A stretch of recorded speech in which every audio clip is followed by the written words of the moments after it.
কোরআনে কারীম জানিয়েছে ফাইদা কুদিয়াতিস সালাতু ফান্তাশিরু ফিল আরদি ওয়াবতাগু মিন ফাদলিল্লাহ ওয়াযকুরুল্লাহা কাসীরান লাআল্লাকুম তুফলিহুন। যখন নামাজ শেষ হয়ে যায় জমিনে ছড়িয়ে যাও, ছিটিয়ে পড়ো। তাহলে আয়াতের শিক্ষা কি? নামাজ শেষ হয়ে গেলে মসজিদে আর বসে থাকার দরকার নাই। আরো জোরে বলুন। কত মানুষ দেখি নামাজের পরে মসজিদে বসে ফ্যান চালিয়ে গল্প করে। কোথায় পেয়েছেন ভান্ডামি আপনি? আমার দাদা জেলখানায় থাকতে মারা গেছেন, একটা গল্প বলতো এক সময়। এক এলাকায় কারেন্ট নেই, বিদ্যুৎ নেই, শুধু মসজিদে যে সোলার দিয়ে বিদ্যুৎ সৃষ্টি করে ওরা ফ্যান চালায়। কিছু গরিব মানুষ নামাজ পড়ে না, মুয়াজ্জিনকে ডাক দিয়ে বলছে, ভাই আমরা নামাজ পড়ি না ঠিক আছে, কিন্তু এশার নামাজ হয়ে গেলে আপনি যখন মসজিদে তালা লাগিয়ে যান চাবি আমাদের দিয়ে যাবেন। আমরা নামাজ পড়বো না, কিন্তু রাতের বেলা মসজিদে ফ্যান ছেড়ে দিয়ে ঘুমাবো। মুয়াজ্জিন বলছে, কি বলো? এটা আমি করতে পারি, কিন্তু আমার মাসে মাসে টাকা দেওয়া লাগবে। ওরা বলছে ঠিক আছে। টাকা দিয়ে মুয়াজ্জিন রাজি করে নামাজ পড়ে না, এশার নামাজ পড়ে সব বাড়ি চলে যায়। তখন ওই 4 জন আসে মসজিদে, যে ফ্যান লাগিয়ে টাঙিয়ে দিয়েছে মানুষ 4 জন, ফ্যান লাগিয়েছে 12টা। ওখানে তো রেগুলেটর লাগানো নেই, হাই স্পিডে ঘুরছে। যারা ফ্যানের নিচে ঘুমানোর অভ্যাস নেই, ওরা যদি একবার বাতাস পায় মরণের ঘুম ঘুমাবে। এমন ঘুম ঘুমিয়েছে, কাপড় যেখানে সেখানে। মুয়াজ্জিন সকালবেলা এসে তাকিয়ে দেখে, নাউজুবিল্লাহ, ওদের মাঝখানে দাঁড়িয়ে চিৎকার করছে, মসজিদে থাকা হারাম। ওরা বলছে, কিসের হারাম? মসজিদে যে থাকা হারাম, দলিল কই? দলিল লাগবে না, বিনা দলিলে হারাম। নামাজের পরে মসজিদে থাকা ঠিক না, অথচ আজ বাংলাদেশের কালচারই হয়ে গেছে। নামাজের পরে বসে বসে উনি মেয়ে বিয়ে দেবে, ধানের চারা লাগাবে, কার সাথে ছেলে বেরিয়ে গেছে এই নিয়ে গল্প করছে। আয়াতের শিক্ষাটা কি ছিল? নামাজ শেষ, ছড়িয়ে যাও, ছিটিয়ে যাও, কর্মজীবনে যাও, অবতাগু মিন ফাদলিল্লাহ, আল্লাহর অনুগ্রহ তালাশ করো। আয়াতের দিকে খেয়াল করেন, যতক্ষণ নামাজ পড়বেন ততক্ষণ জিকিরের কথা এখানে নেই। এই জন্য কুদিয়াতিস সালাতের আগে জিকির শব্দ নেই, কিন্তু অবতাগু মিন ফাদলিল্লাহর আগে আল্লাহ ওয়াজকুরুল্লাহা কাসীরা দিয়েছেন। কর্মজীবনে যে আল্লাহকে স্মরণ করো, যেমন তেমন না, কাসীরা, কলিলা না, কাসীরা, বেশি বেশি স্মরণ করা লাগবে। তাহলে কর্মজীবনে যে বেশি স্মরণ করা মানে শুধু দোকানে বসে বসে সুবহানাল্লাহ সুবহানাল্লাহ সুবহানাল্লাহ পড়বেন। ওখানে যেন ওজনে কম বেশি না হয়, খাদ্যে ভেজাল দেওয়া না হয়, মানুষকে ঠকানো না হয়। এইটার নাম জিকির। এইটার নাম কি? জিকির। আর যদি জিকির গুলো বাংলাদেশে এই পর্যায়ে থাকতো, এই দেশে দুর্নীতি হতো না। মাস্টার্সের সার্টিফিকেট নিয়ে আসতে গিয়েছিলাম ভার্সিটিতে, এত বড় বড় দাড়ি রেখে জোব বাগায় দিয়ে জিকির করতে বসে বসে বললাম, স্যার একটু সই করে দেন। আমার বলছে, আমির হামজা তাড়াতাড়ি করো। বলছে, স্যার আমি তো তাড়াতাড়ি করছি। কিছুক্ষণ পরে বলছে, তাড়াতাড়ি করো, আমি জোহরের নামাজে জামাত ধরবো। স্যার আমি তো তাড়াতাড়ি করছি। মাথা নিচু করে বলছে, 2000 টাকা বের করো, আপনার এই জোহরের নামাজে জামাত ধরবে। জোহরের নামাজ পড়তে মাত্র 8-10 মিনিট সময় লাগে, আর 8টা ঘন্টা সরকার আপনার কাছ থেকে কিনে নিয়েছে। ছেলেমেয়েরা আসবে, সই করে সিল মেরে তাদেরকে দেবেন। এইটা আপনার জিকির। কথা বলেন, এই জিকির আজ কোন অফিসে আছে? সব জায়গায় এই জিকির দূর করে দিয়ে অন্য জিকির লাগিয়েছে। এজন্য জিকির আমরা বুঝি না। আল্লাহ পাক এইটা বোঝাতে চেয়েছেন, ফাযকুরুনি আযকুরকুম আমাকে যদি এইভাবে তোমরা জিকির করতে পারো, স্মরণ করতে পারো, আমি আল্লাহ তোমাদের স্মরণ করব। আমার জিকির যদি দুনিয়ার এই মজলিসে হয়, তোমাদের জিকির আমি আল্লাহ ফেরেশতাদের মজলিসে করব। জোরে বলেন আল্লাহু আকবার। আজকের এই ময়দানে জিকির হচ্ছে কিসের? আরো জোরে। আমাদের জিকির আল্লাহ এই মুহূর্তে আরশে আজিমে তার ফেরেশতাদের নিয়ে করছে। জোরে বলেন আল্লাহু আকবার। অশকুরুলি, আমার শুকরিয়া আদায় করো। শুকরিয়া মানে আমরা মনে করি টুটি পর্যন্ত খেয়ে একটা ঢেকুর তুলে বললাম আলহামদুলিল্লাহ, হয়ে গেল। যে খাবার খাবেন, যে নিয়ামত পাবেন, ওই নিয়ামত পাওয়ার পরে যেটা করা দরকার, ওটা খাবার পরে শরীর যে শক্তি, সামর্থ্য, মেধা, যোগ্যতা তৈরি হয়েছে, ওইটা আল্লাহর দ্বীনের পক্ষে, কোরআনের পক্ষে ব্যয় করা, এর নাম আশকুরুলি।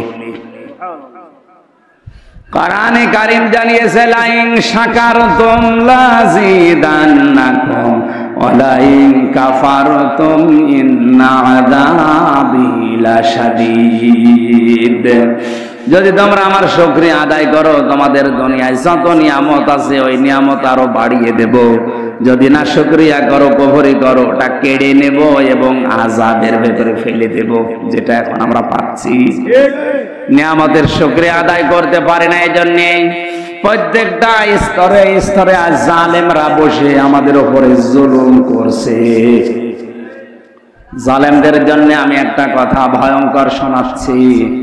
সূরা শূরা 25 নম্বর পারা 6 নম্বর পৃষ্ঠা 13 নম্বর লাইনের 42 নম্বর আয়াত। ওরা কোরআনে আমার কাছে আয়াতটা ভয়ঙ্কর মনে হয়। ইন্নামাস সাবিলু আলাল্লাযিনা ইয়াযলিমুনান নাস। আল্লাহ পাক বলেন, অবশ্যই আমি আল্লাহ মামলা দায়ের করব, অভিযোগ দায়ের করব, কেস করব তাদের বিরুদ্ধে যারা মানুষ হয়ে মানুষের উপরে জুলুম করছে, করবে। চাঁদপুরবাসী এখানে ইয়াজলিমুনাল মুসলিমুনা নেই, ইয়াজলিমুনান নাস। এটা মজারে বর্তমান, ভবিষ্যৎ, প্রেজেন্ট, ফিউচার। বর্তমানে যারা মানুষের উপরে জুলুম করছে, তাদের অধিকার নষ্ট করছে, ভবিষ্যতেও যারা করবে বলে পরিকল্পনা নিয়েছে, এদের বিরুদ্ধে মামলা কার? আমার তো আয়াত পড়ার পরে মনে হচ্ছে বাংলাদেশে এখন হাজারো মানুষ আল্লাহর মামলার আসামি। মুসলিম শরীফের হাদিস ছিল, ইত্তাকি দাওলাতাল মাজলুম ফাইন্নাহা লাইসা বাইনাহু ওয়া বাইনাল্লাহি হিজাব। হে পৃথিবীর মানুষেরা, তোমরা মজলুমের বরদোয়া থেকে বেঁচে থাকো, কারণ মজলুমের আর আল্লাহর ভেতরে কোনো পর্দা থাকে না। ওরা বললে ওটা কবুল হয়ে যায়।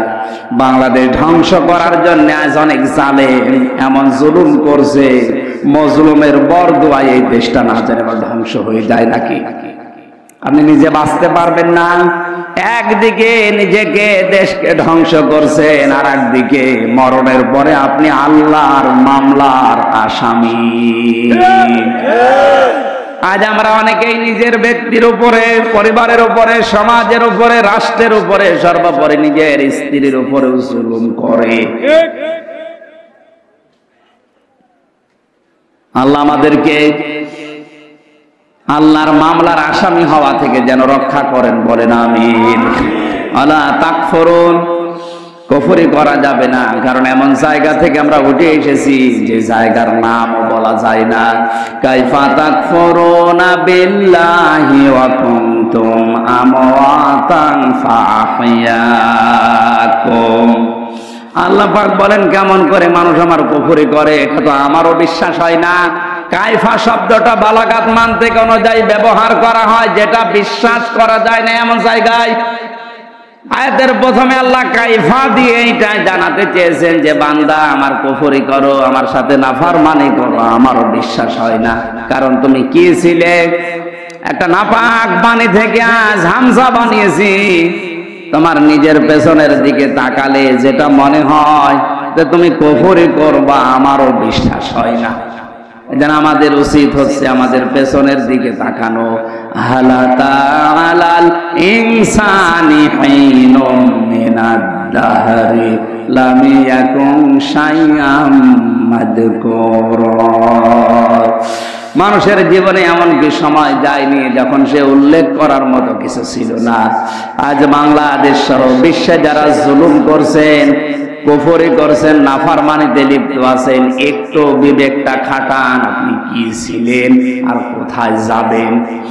আল্লাহ আমাদেরকে আয়াত থেকে 4টা শিক্ষা নেওয়ার তৌফিক দেন, বলেন আমিন। ইমাম ইবনে তাইমিয়া রাহমাতুল্লাহ আলাইহি তার কিতাবে লিখেছে 3টা গুণ যার ভেতরে আছে তাকে আলেম বলা যায়। 1 নম্বরে যে আল্লাহর কালাম নিয়ে চিন্তা ভাবনা করে,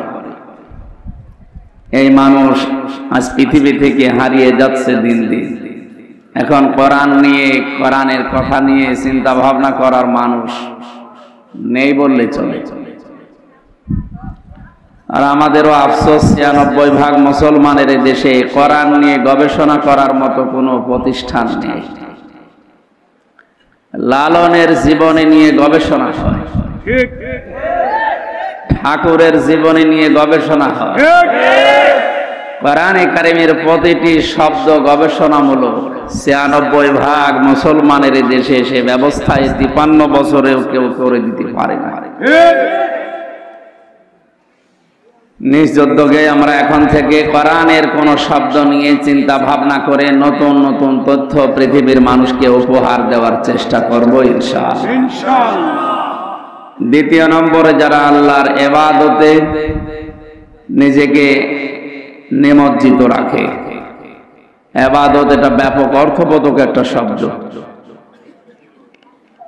বাংলাদেশে আমরা বিশেষ করে ইবাদত মনে করি শুধু নামাজ পড়া, রোজা রাখা আর জিকির করা।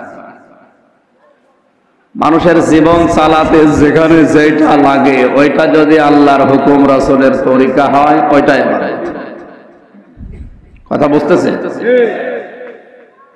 3 নম্বরে আল্লাহর অসন্তুষ্টিমূলক কাজ থেকে নিজেকে যারা বাঁচিয়ে রাখে, এই 3টি গুণ যাদের ভেতরে আছে এদেরকে আলেম বলা যায়। আমরা অনেকেই হক্কানি আলেম খুঁজতে থাকি, হক্কানি দরবার খুঁজি। হক্কানি আলেম হচ্ছে তারা যাদেরকে বেশিরভাগ 3টা জায়গায় পাওয়া যায়। 1 নম্বরে জেলখানায়, কারণ পৃথিবীতে জালেমের জেলখানায় আলেমদের পাওয়া গিয়েছে, এখন যাচ্ছে, ভবিষ্যতেও যাবে। আর আমরা এমন একটা অবস্থায় আছি, বিশেষ করে আমাদের এই দেশে, ইউসুফ আলাইহিস সালাম তার ভাইরা যখন তাকে বিক্রি করে দিচ্ছিলেন, এই যে মালিক নামে যে লোকটা কুয়া থেকে পানি তোলার সময় হযরত ইউসুফ নবীকে তুলে ভাইরা যখন বিক্রি করে দিচ্ছিলেন, ওই সময় কয়েকটা দোষ তার উপরে দিয়েছিলেন। ভাইরা ডাক দিয়ে বলেছে, এই গোলামটা বিক্রি করে দিচ্ছি কারণ এ পালিয়ে যায়, এর চরিত্রের দোষ আছে, চুরি করে। যে সমস্ত দোষগুলো দিয়েছে ইউসুফ নবীর উপরে একটাও ঠিক না। নাকি গোলাম ছিলেন, তাদের ভাই নাকি পালিয়ে যাচ্ছিলেন, আর চরিত্র খারাপ ছিল, চেহারা খারাপ ছিল। ইন হাযা ইল্লা মালাকুন কারীম, মানুষেরা দেখে তাকে বলেছিল এটা মানুষ না, এটা ফেরেশতা। পৃথিবীতে 2 জন মানুষকে আল্লাহ সবচাইতে সৌন্দর্য বেশি দিয়েছেন, তার ভেতরে 1 নম্বরে আমাদের নবী মুহাম্মদুর রাসূলুল্লাহ, আর 2 নম্বরে ছিলেন হযরত ইউসুফ। তার চেহারা দেখলে মানুষ হাতের আঙ্গুল পর্যন্ত কেটে ফেলত।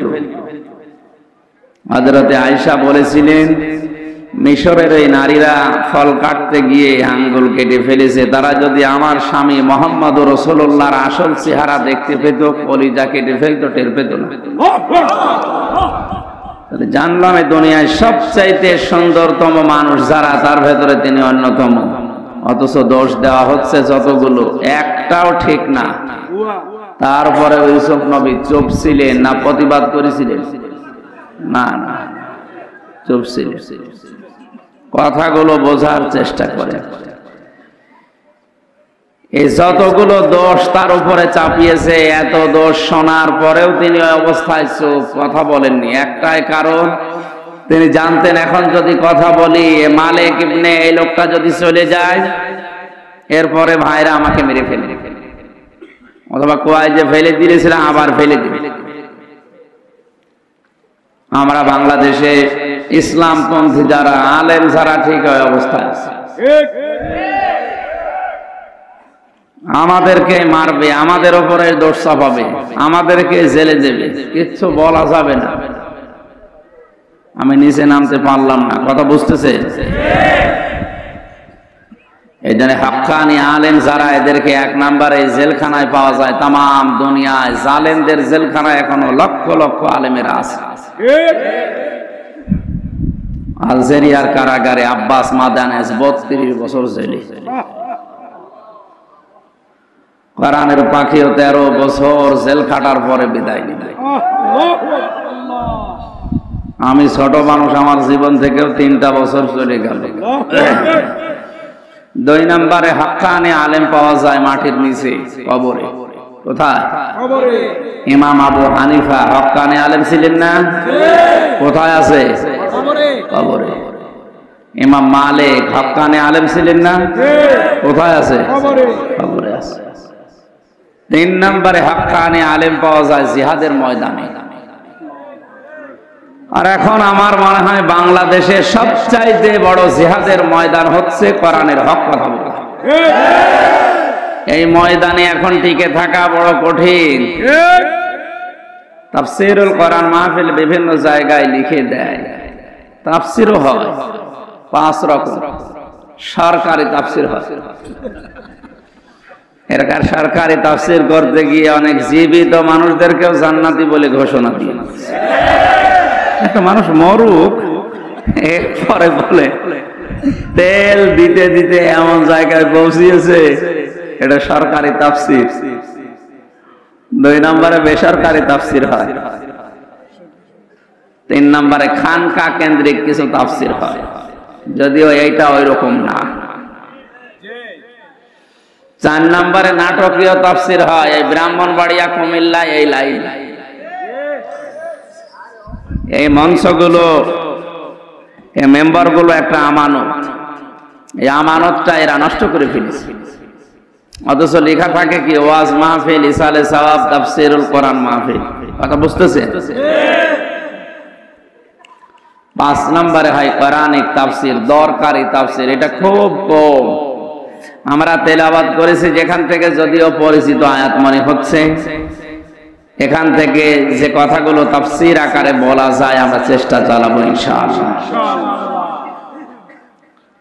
তাহলে আলেমদের যে সম্মান কামনা করলাম, এই হাক্কানি আলেমদের মর্যাদা আল্লাহ যেন দুনিয়া আখিরাতে আরো বাড়িয়ে দেন, বলেন আমিন। বিশ্বনবী বলেন মান ক্বালা বিহি সাদাকা, যারা কোরআন দিয়ে কথা বলে এরা সত্য কথা বলে। হাদিস দ্বারা বোঝা যায় কোরআনের বাইরে যত কথা আছে সব ভেজাল। তাহলে কোরআনের বাইরে কোনো কথা শুনতে আমরা এ দেশে রাজি না। আমানা আমিলা বিহি উজিরা, কোরআন দিয়ে যারা আমল করে এদের পুরস্কার আল্লাহ নিজে দান করেন। আজকের তেলাওয়াতকৃত আয়াতে কোরআনের 4টা আমল আছে। কয়টা? এই 4টা আমল আজকে আমরা শোনার পরে এখন থেকে চেষ্টা চালাবো কিয়ামতে যেন আল্লাহ নিজের হাতে পুরস্কার দান করেন, আমিন। 3 নম্বরে মান হাকামা বিহি আদিলান, কোরআন দিয়ে যারা বিচার ফায়সালা করে এরাই ন্যায় বিচার কায়েম করতে পারে। এই হাদিসের অংশ দ্বারা বোঝা যাচ্ছে কোরআনের বিচার ব্যবস্থা যতদিন কায়েম না হবে ন্যায় বিচারের পরিবর্তে অবিচার বেশি হবে। এটা এখন তামাম দুনিয়ায় চলছে। নবীজি বলেন আমান দাআ ইলাইহি হাদা, একালিপ টান আছে।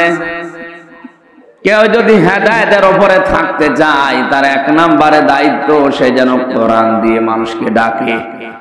কি দিয়ে? কোরআন দিয়ে। কারণ কোরআনের মতো ডাক দেওয়া কিতাব দুনিয়াতে আর নেই।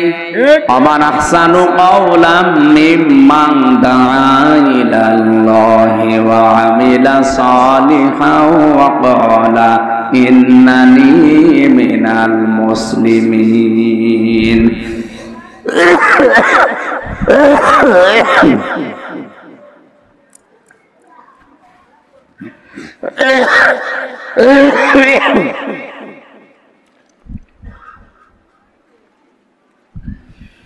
আল্লাহ পাক বলেন ওই লোকটার চাইতে উত্তম কথা দুনিয়ায় কেউ বলে না যে আল্লাহর দিকে মানুষকে ডাকে ও আমিলা সালিহা, দুনিয়ায় ভালো ভালো কাজের আঞ্জাম দেয়, অকলা ইন্নানি মিনাল মুসলিমিন, আর ঘোষণা দেয় যে আমি একজন মুসলমান।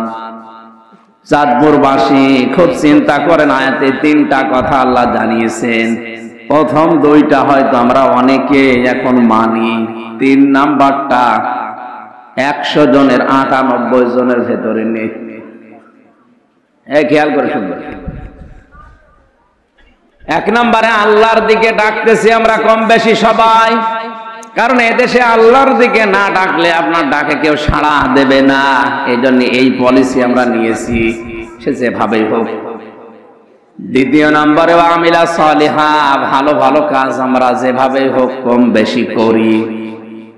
3 নাম্বার যেটা ওয়াকালা ইন্নানি মিনাল মুসলিমিন, আমি মুসলমান, এই কথা বলার মানুষ এখন দেশে নেই।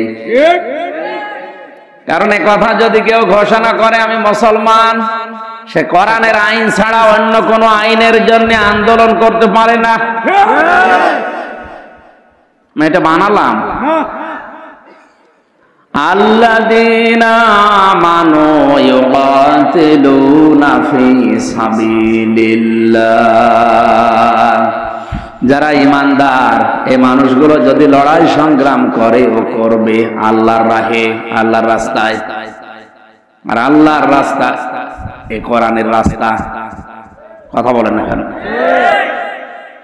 সুতরাং বাস্তবে আমি মুসলমান এই ঘোষণা দেওয়ার মতো মানুষ যদি 96% মুসলমান না 51% তৈরি হয়ে যেত, এ দেশে কোরআনের আইন 53 বছর আগে কায়েম হয়ে যেত। হ্যাঁ, মুসলমান আছে 96% ওই আদমশুমারিতে, আর ওই আগা কাটা আছে কি?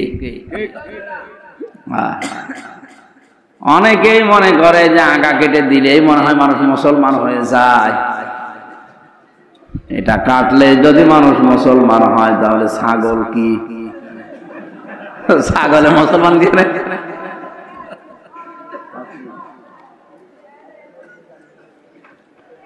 একজন রিকশা চালায়, বহু কষ্ট করে 1 কেজি খাসির মাংস কিনে বৌমাকে বলছে রান্না করো, আমি আসতেছি। বৌমা রান্না করার পরে চিন্তা করছে গ্রান ভালোই হয়, দেখি কেমন লাগে, 1টা 2টা করে খেয়েছি।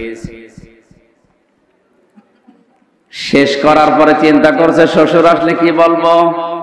ও গোসল করে এসে বলে কই খাবার দাও, মোলা দিয়েছে, আলু দিয়েছে, বেগুন দিয়েছে। বলো সে তরকারি কই? কোনটা? যেটা নিয়ে আসলাম। ডাক দিয়ে বলছে আব্বাজান, আপনি যখন গোসল করতে গেছেন আমি সুন্দর করে রান্না করে ঢাকনা দিয়ে ঢেকে রেখে পানি আনতে গেছি কলে, এসে দেখছি দুষ্ট বিড়াল সব খেয়ে ফেলেছে, আর কিছু নেই। শ্বশুর চিন্তা করে 1 কেজি মাংস রান্না কমপ্লিট করে পানি আনতে গেল, কয় মিনিট লাগে, এর ভেতরে বিড়াল খেয়ে ফেললো। কি বিড়াল? পাশে দেখে সে বিড়াল মিউ মিউ করে, চেপে ধরেছে, রশি দিয়ে 4 হাত পা টাইট করে বেঁধেছে। দাড়ি পাল্লা এনে ওজন দিয়ে দেখে 1 কেজি। বৌমা, এটা যদি বিড়াল হয় সে মাংস কই? আর এইটা যদি মাংস হয় সে বিড়াল কই? কারণ এই বিড়াল যদি 1 কেজি মাংস খায় এর ওজন হবে 2 কেজি। 96% দরকার নেই। অকালা ইন্নানি মিনাল মুসলিমিন, আমি মুসলমান। আয়াতের এই 3 নাম্বার কথা যেটা, এই অনুযায়ী যদি 51% মুসলমান বাংলাদেশে তৈরি হয়, কালকেই কোরআনের আইন চালু হয়ে যাবে।